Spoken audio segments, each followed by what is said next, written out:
பிஸ்மில்லாஹிர்ரஹ்மானிர்ரஹீம். ஆலிம்சா, இன்றைக்கி எங்கள் வீட்டில் பத்ரு முழுது ஓதுறோம். மகரிபு பிறகு எஷா பிறகு சாப்பாடு வைப்போம்.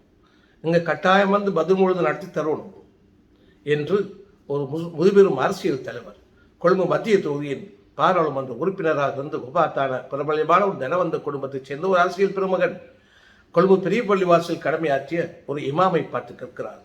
யார் அந்த இமாம் என்பதை சொல்வதற்கு முன்னர் அந்த இமாம் சொன்ன பதில் என்ன தெரியுமா? ஹலோ ஹாஜியார், நீங்கள் கூப்பிடுறீங்க தான், இந்த மகரிபு தொழுது விட்டு நான் வந்தா இஷா தொழுதுக்கு யாருக்கு நீங்கள் தொழுவிப்பீங்களா? உங்களோட காரும் மனம் நீங்களும் மனம் போங்க அப்படின்ற மாதிரி சொல்லிட்டு அவரை ஆசுவாசப்படுத்துவதற்காக வேண்டி இஷா பிறகு நீங்கள் வாங்க என்று அவர்கள் அரசியல் தலைவர் அவரை அழைக்கிறார். கொழும்பு பெரிய பள்ளிவாசல் கடமையாற்றிய அவர் 1908ஆம் ஆண்டு பிறந்து 1971ஆம் ஆண்டு வஃபாத்தாகிறார்கள். மிகப்பெரிய துணிச்சலான ஒரு ஆலிமாக இமாமாக அவர்கள் பெரிய பள்ளிவாசல் கடமையாற்றியவர்கள். 19ஆம் நூற்றாண்டின் அந்திம பகுதியிலும் 20ஆம் நூற்றாண்டின் தொடக்கத்திலும் அவர்கள் பள்ளிவாசலில் இமாமாக மாத்திரமல்ல, கொழும்பு புதிய சோனகத்தர் ஹமீத் அல் ஹுசேனியா இப்பொழுது இருக்கின்ற ஹமீதியா பாடசாலை பெரிய பள்ளிவாசலோடு பக்கத்தில் இருக்கிறது. எப்பொழுதும் ஒரு காலத்தில் 80களில் 70களெல்லாம் தலைப்புரை பார்க்கின்ற மகாநாடு அங்குதான் நடைபெற்றது. அங்கு அரபு இஸ்லாமிய ஆசிரியராக கடமையாற்றிருக்கிறார்கள். புதிய சோனகத்தெரு, அந்த சோனகத்தெருவிலே இருக்கின்ற தபால் கந்தோரில் போஸ்ட் மாஸ்டராக கடமையாற்றிருக்கிறார்கள். அது மாத்திரமல்ல, ஒரு ஆலிம் எப்படி துணிச்சலான ஒரு மனிதனாக இருப்பார் என்பதற்கு எடுத்துக்காட்டு ஃபுட்பால் விளையாட்டுக்காரர்களுக்காக கோச்சாக இருந்திருக்கிறார். ரெஸ்லி விளையாட்டில் அவர்கள் மிகவும் திறமையாக காட்டியிருக்கிறார்கள். ஆச்சரியப்படுவீர்கள், யார் அந்த ஆலிம் என்று கேட்கிறீர்களா? ஆம், அவர்தான் மர்ஹூம் என்டி அப்துல் ரஸாக் ஜமாலி ஹசரத் அவர்கள்.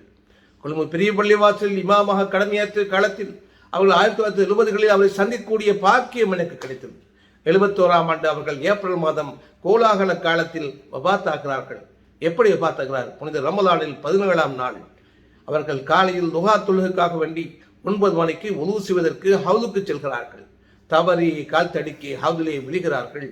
விழுந்த பொழுது அவர்கள் மேலே வருகின்ற பொழுது வபாத்தாகிவிட்டார்கள்.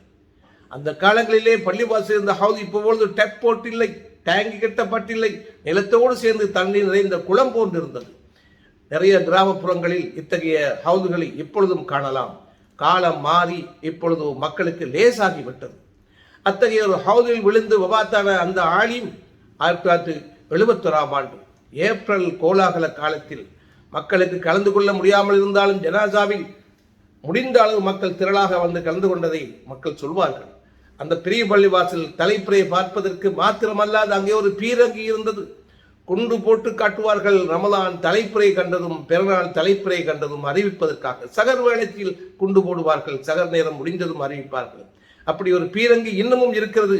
அது 70க்கு முன்னர் இயங்கியது, இப்பொழுது இயங்குவது கிடையாது.